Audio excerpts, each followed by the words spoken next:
Did Vivek just orange pill Donald Trump? So you might have seen it over the last day or so. Donald Trump came out vehemently against central bank digital currencies. Did you see this, guys? Did you see this? This thing, central bank digital currencies.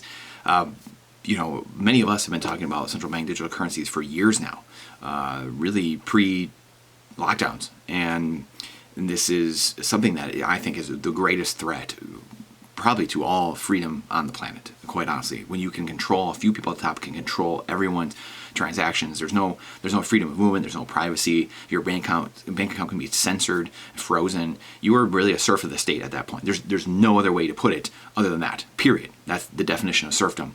And we are at that point, we're at that Rubicon moment where we're crossing this chasm, and Vivek dropping out, really being a surrogate the whole time for Donald Trump.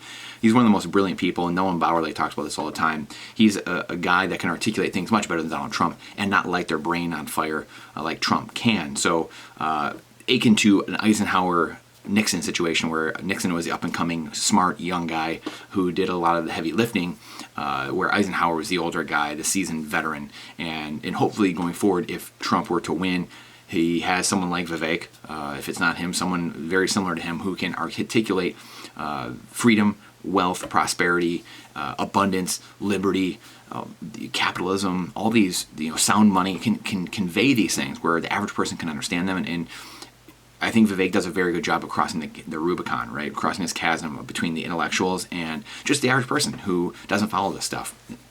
Wasn't educated at an Ivy League school, where Trump just tends to get into throwing bombs and things like that, which is great for disrupting the system, which is great. We want to disrupt the system. That's what we want. We don't want the status quo. Who thinks right now that the status quo is working for anyone, for themselves, for anyone, right?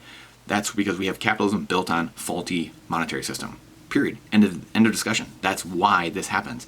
I can't claim to have all the answers, but after studying this for 20 years and seeing these things with my own eyes, being in the midst of the red tape and investing and raising money and having being in professional athletics and then trying to have businesses and invest, I've seen this from all different angles. And the red tape and the bureaucracy is the thing choking off capitalism because of a broken monetary system. That's the only thing that fuels and enables government to do what they're doing. So is Vivek going to orange pill Donald Trump? Is it already happening? Did we already have a moment happen this week where he came on board and said, hey, Donald, this is the biggest thing, the biggest issue of our time? And a year ago, Vivek came on, or I think it was a year ago, over a year ago, I believe. But coming on to Tucker's show, talking about CBDCs, this is his big issue, and really getting to the root core. I'm a Band-Aids I don't want to put Band-Aids on bullet holes, and that's what we constantly are doing as a country. We're constantly developing these problems to then create new solutions to. That's what the government is. They're the arson and the firefighter. When if we just got to the core issue and took the bullet out of the wound, the body would start healing itself. And that's what getting a new monetary system in place, getting a new money, actually using money. Money has to be a store of value. Remember, it has to be a store of value, it has to be capital-based and equity-based. If we had that, everything would start healing and the people would start getting the benefits of deflation instead of the effects of inflation, and where prices are going up and cost of living is going up and standard of living goes down. So we just need to fix that base. We need to take the bullet out of the wound. And I think we're at the beginning of that. I think Vivek is going to start orange pilling Donald. I do know other people that know the Trump sons and that we've been trying to orange pill them and work with them over the last year and a half. I know a couple of people personally that have been doing that with those people, 2 people, as a matter of fact. So it's going to happen. It will happen. It's the most American thing, the most freedom-based thing there is. It's equity-based, just money that can't be censored. That's Bitcoin. So we're getting there, guys. We are getting there. Hope is on the horizon. There's a light at the end of the tunnel. And it's rooted in sound money. It's not Bitcoin per se. It's just Bitcoin it's just the name, right? But it's the principles, it's the qualities that Bitcoin contains, that money contains, that make it the best humans have ever had and have ever discovered, and will give us the best chance, really the only chance, to not have it centralized again and again and again over time. And yes, ETFs, all these things are going to happen, but you can't centralize, you can't control Bitcoin. No one can. And anyone who keeps effing around with it will get blown up over time. It's just inevitable.